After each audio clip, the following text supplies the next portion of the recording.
ہمارے ساتھ colonel retired Asad Mahmood join کر چکے ہیں راولپنڈی سے. ہم ان کے بھی مشکور ہیں. کرنل صاحب سے ہم بات کریں گے. کرنل صاحب بہت شکریہ, آپ نے مجھے ٹائم دیا, اور سوال آپ سے دفاعی حوالے سے ہے کہ کس طرح آپ دیکھتے ہیں اس تمام تر صورتحال کو کہ روزانہ کی بنیاد کے اوپر پاکستان فورسز کو کامیابی میں مل رہی ہے, اور صرف ایک 24 گھنٹے جو ہیں وہ سمجھ لیں کہ ہمارے لیے بھاری ہوئے جب ہم نے دیکھا کہ کیڈٹ کالج وانا کے اوپر اٹیک ہوا, اور اس کے بعد اسلام آباد کے اندر ایک ایکٹیویٹی ہوئی جو کہ دہشت گردی کی کاروائی تھی. لیکن اس کے اوورآل دیکھا جائے تو روزانہ کی سطح پر آج بھی جو تازہ ترین آئی ایس پی آر کی طرف سے ریلیز جاری ہوئی ہے 15 جہنم حاصل کیے ہیں دہشت گرد. آپ تمام صورتحال کو کیسے دیکھتے ہیں کرنل صاحب؟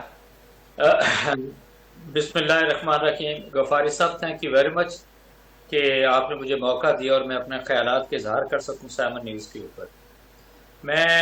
یہ آپ کا اپنا چینل ہے کرنل صاحب. Thank you so much, very kind of you.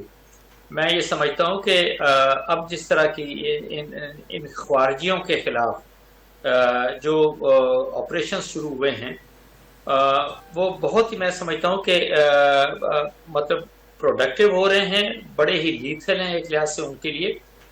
Why it is so because میں یہ نہیں کہوں گا کہ نہیں اس سے پہلے کچھ نہیں ہو رہا تھا, بٹ اس سے پہلے ان خارجیوں کا در اندازی کرنا پاکستان کے اندر تھرو افغانستان, اور افغانستان میں جو ان کے ماسٹرز بیٹھے ہیں ٹی ٹی اے کی شکل کے اندر, تحریک طالبان افغانستان کی میں بات کر رہا ہوں. اور اب تو دیکھیں نا غفاری صاحب, اس ٹی ٹی اے اور ٹی ٹی پی کے اندر کسی طرح کا کوئی فرق نہیں رہا.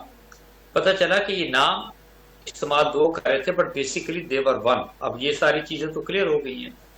اب آپ یہ کہہ سکتے ہیں کہ آپ نے ایک ہی کر کے اس کے دیکھیں دو باتیں, دہشت گردی کی جنگ ہو یا ادروائز کسی طرح کی کوئی بھی وار ہو, وہ جب تک عوام اپنی مسلح افواج کے ساتھ نہ ہو وہ جنگ نہ لڑی جا سکتی ہے نہ جیتی جا سکتی ہے. اب اس جنگ کے اندر اسپیشلی میں سمجھتا ہوں کہ بہت زیادہ جو ہے وہ دہشت گردی کے اندر کے پی متاثر ہوا ہے.